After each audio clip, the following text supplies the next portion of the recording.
नारायणं नमस्कृत्यं नरं चैव नरोत्तमं देवीं सरस्वतीं व्यासं ततो जयमुदीरयेत्।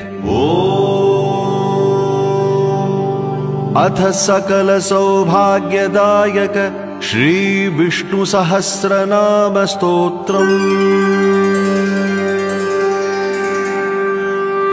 शुक्लांबरधरं विष्णुं शशिवर्णं चतुर्भुजं प्रसन्नवदनं ध्यायेत् सर्वविघ्नोपशान्तये।